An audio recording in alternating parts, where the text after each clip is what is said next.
Guys, today's topic will be quite serious because I'll be narrating you a horror story, a story that is based on true events. The title is Fiction. All of you might be knowing about Romeo and Juliet, the lovers, and you might have known the tragic end, how Romeo died of poison and Juliet stabbed herself upon seeing her lover die. But actually, that's fake story. That was to cover up the embarrassing way they died. The real reason behind their death was quite embarrassing. And how do I know this? I saw it. Trust me. So actually, one fine day, what happened was Romeo requested. Romeo was requested by Juliet to bring her laxatives. Romeo was like, "You are lying because pretty people, I just misspelled pretty. Pretty people definitely don't poop. No poop." But upon a lot of pleads, Romeo finally agreed to bring her laxatives at night. That night, Romeo decided to zipline from a tall building to Juliet's window to give her the laxatives and as well as impress her in the process. As Romeo started zooming across the zip line, suddenly he felt a strong pain in his hands because of the heat generated, and because of that, Romeo fell down and died. Because of this, Juliet did not get her laxatives and she died of diarrhea.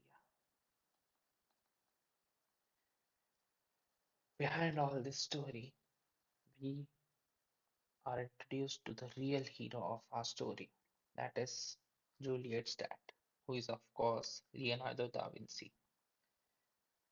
Leonardo da Vinci was the person who studied this phenomenon and discovered friction. That is how we got friction, guys. Trust me, I know. So, if we study friction now, what happens is that suppose this is a block and this is a surface.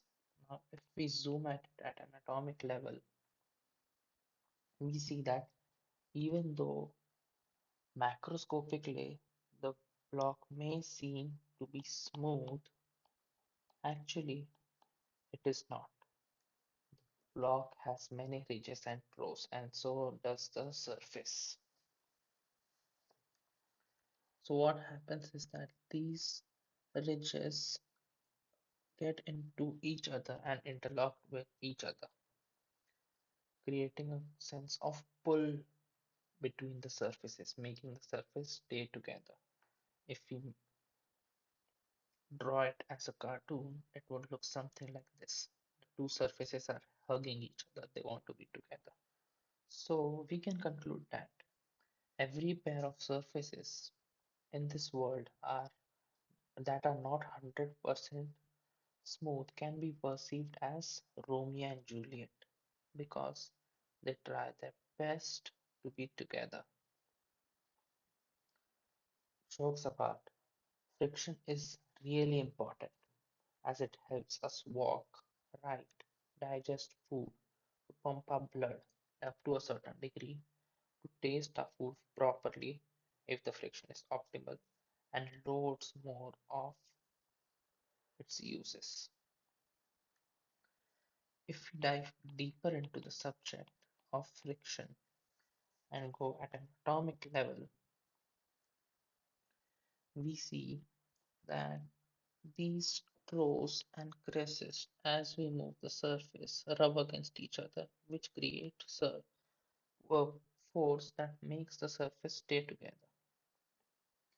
When the straws and surface are close to each other, they form kind of cold-wedded bonds, which actually form friction.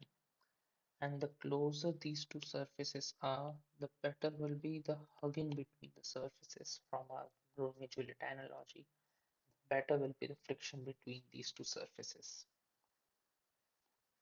Alright, because the closer these two surfaces will be, the more stronger will be those cold welded bonds, the more force that these two objects will put in to stay together, the better will be the friction. So we can say that this friction depends upon pushing the force that pushes these two blocks together, which we call normal, which is why we can say that force is directly proportional to normal force. Or friction is directly proportional to normal force. And as an equation, to remove this proportionality sign, we can add a constant. That constant is called as coefficient of friction.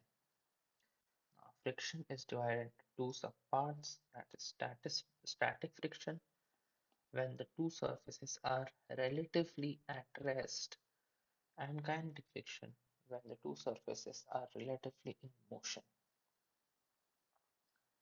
Now, usually people say that static friction is more than kinetic friction because of inertia. But that is actually not the reason. Let's dive deep into this one. So, if we get back to our two surfaces, let me get my two surfaces.